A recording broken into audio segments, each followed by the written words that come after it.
ఇవాళ వీడియో వచ్చేసరికి కదా టెక్ న్యూస్ చిన్న రిక్వెస్ట్ ఛానల్ సబ్స్క్రైబ్ చేసుకొని లేటెస్ట్ అప్డేట్స్ కోసం ఫస్ట్ చూసుకుంటే మాత్రమే మన Motorola G Max smart phone అఫీషియల్గా లాంచ్ అయిపోయింది.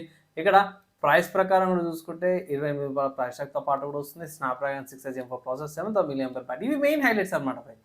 సో కొన్ని డ్రాబ్యాక్స్ అంతగా ఉన్నాయి, కానీ నా ఒపీనియన్లో ఇది 28K వస్తుంది. కార్డ్ ఆఫర్స్ ద్వారా 25కి వచ్చిందని ట్రై చేయండి, మ్యాక్సిమం ట్రై చేయండి. 25కి వచ్చేటట్టయితే తీసుకొని ఒక జెన్యున్ సలహా అయితే ఇస్తాను. అండ్ నెక్స్ట్ చూసుకుంటే కొన్ని రిపోర్ట్స్ ప్రకారం కూడా చూసుకుంటే ఇది మన గూగుల్ వాళ్ళది టెన్సర్ G6 ప్రాసెసర్ ఏదైతే ఉందో చాలామంది ఇది 2 nm మీద తయారు చేసిన అనుకోరు, కాదంటే ఇది TSMC వాళ్ళు 3 nm ప్రాసెసింగ్ నోడ్తో పాటు కూడా తయారు చేసినని అయితే ఒక అప్డేట్ వచ్చింది. చాలామంది టెన్షన్ ఉంటారు. నెక్స్ట్ చూసుకుంటే Poco M8 X smart phone అయితే త్వరలో రాబోతుంది అనేసి అయితే ఒక హింట్స్ పోస్టర్స్ అయితే బయటపడ్డాయి. ఎప్పుడు వస్తాయి మేబీ పోస్టర్స్ వచ్చినాయంటే 20 రోజులు 30 రోజుల లోపల కూడా మీకు ఈజీగా లాంచ్ అయ్యే అవకాశాలు అయితే ఎక్కువ ఉంటాయి. నెక్స్ట్ షామీ నుంచి అన్నమాట. సో షామీ అయితే అన్వీల్ చేసి HyperOS 4 అనమాట. దీంట్లో లిక్విడ్ గ్యాస్ ఇన్స్పైర్డ్ UI డిజైన్తో పాటు వస్తుంది, సూపర్ AI అసిస్టెంట్తో పాటు కూడా వస్తుంది.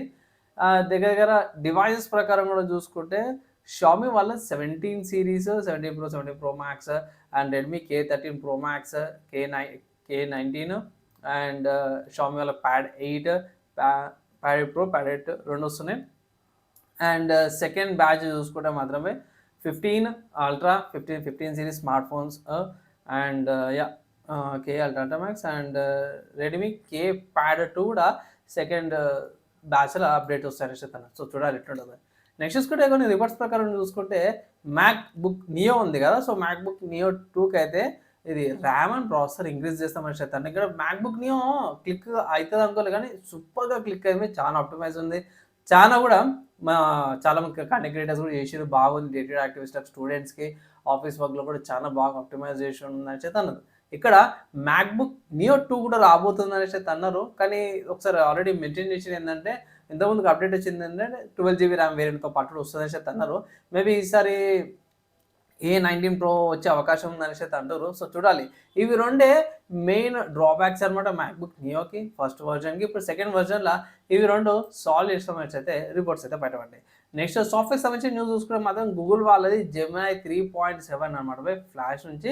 సో గ్లోబల్గా లాంచ్ అయ్యేదన్నమాట ఎన్హాన్స్ క్యాపబిలిటీస్, వెబ్ డెవలప్మెంట్కి, సాఫ్ట్వేర్ ఇంజనీర్స్కి ఇది మంచి ఆప్టిమైజేషన్తో పాటు వచ్చింది. నెక్స్ట్ చూసుకుంటే ChatGPT నుంచి అన్నమాట. సో ChatGPT వాళ్ళు ఓపెన్ అయ్యే వాళ్ళది ఉంది కదా, అఫీషియల్గా డెస్క్టాప్ యాప్ అయితే తీసుకొచ్చింది. దీనికి లినక్స్కి, దాంతోపాటు కోడెక్ సపోర్ట్తో పాటు కూడా వచ్చిందంట. దీంట్లో అఫీషియల్గా సపోర్ట్ చేసే వర్జన్స్ ఏవైతున్నాయంటే మాత్రం ఓఎస్ సపోర్ట్ చేయాలి.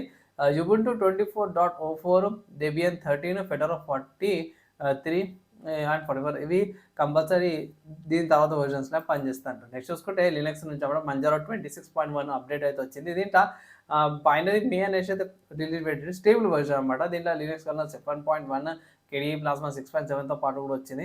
హార్డ్వేర్కి సంబంధించిన న్యూస్ చూసుకున్నాం మనం గిగాబైట్ నుంచి అన్నమాట. సో గిగాబైట్ వాళ్ళైతే పాతది B450 మదర్ బోర్డ్ని మళ్ళీ రీలాంచ్ చేసింది అనుకోవచ్చు, రిలీజ్ కూడా చేసింది అనుకోవచ్చు. ఇక్కడ ఏంటంటే రెండు మోడల్స్ వస్తున్నాయి గిగాబైట్ వల్ల. B450 D3HP and D3HP Wi-Fi 6E model అనమాట. సో ఇక్కడ ర్యామ్ కెపాసిటీస్ ఇంక్రీజ్ అయినాయి అండ్ Wi-Fi 6E మోడల్ అయితే మనం సింపుల్ చెప్పవచ్చు, పేర్లోనే ఉంది. సో Wi-Fi 6E బిల్టిన్తో పాటు కూడా వస్తుంది అన్నమాట ఇది. సో ఈ రెండు మోడల్స్ అయితే రిలీజ్ చేసారు అనుకోవచ్చు.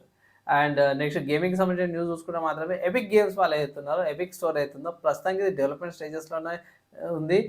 త్వరలో ఎపిక్ స్టోర్ అవుతుందో లినక్స్కి రాబోతుంది అనేసి అయితే కొంచెం ఇన్ఫర్మేషన్ బయటకు వచ్చింది. సో ఎప్పుడు వస్తుందో తెలియదు, కానీ రావచ్చు అనేసి అయితే అంటారు. ప్రస్తుతానికి టెస్టింగ్ కోడింగ్ బేసెస్ స్టేజ్లోనే ఉంది. నెక్స్ట్ ఇంకొక గేమింగ్ సంబంధించిన న్యూస్ చూసుకుంటే మాత్రమే స్టీమ్లో అనమాట డస్క్ ఫీర్ అనే గేమ్ ఉంది బై. ఇది $1,276 అవైలబుల్ ఉందన్నమాట స్టీమ్లో. నిన్న లాంచ్ అయింది అండ్ దీనికి సంబంధించిన డెమో వర్షన్ ఆడిండే బై కొంచెం ఫినికి ఉంటుంది. సో డెమోలా అంత కనిపించలేదు, కొంచెం బ్లాగ్ అన్నట్టు అనిపి కొన్ని సిచ్యువేషన్స్లో బాగుంది. కొంచెం లైక్ మీకు ఎల్డెన్ రింగ్ లాగా కొన్ని అక్కడక్కడ కొన్ని సీన్స్ అక్కడక్కడ లిమిటెడ్గా ఉంటాయి. ఓవరాల్గా చూసుకుంటే గేమ్ బాగానే ఉంటుంది. ఇక్కడ 4GB RAM video memory, 8GB RAM, i5 8th generation processor ఉంటాయి. ఈజీగా రన్ అయిపోతే 20GB స్టోరేజ్ విత్ SSD అనమాట. సో మంచిగా ఉంది. కొన్ని రోజులు ఆగండి, 1200కి లాంచ్ అయింది కాబట్టి మేబీ కొన్ని రోజులు అయినాక లేకపోతే ఏమైనా సేల్స్ దీంట్లో కూడా మీకు summer sale and winter sale అని వస్తాయి కదా, ఆ సేల్ వచ్చినప్పుడు మీకు 500 కానీ 600 కానీ రావచ్చు. అప్పుడు మీరు పర్చేస్ చేసుకుని సలహా అయితే ఇస్తారు. అండ్ ఇవి ఇవాళ నా tech news, game news, hardware software సంబంధించిన న్యూస్. నచ్చి మంచి అనిపిస్తే లైక్ అండ్ షేర్ చేయండి. నెక్స్ట్ వేళ కలుసుకుందాం.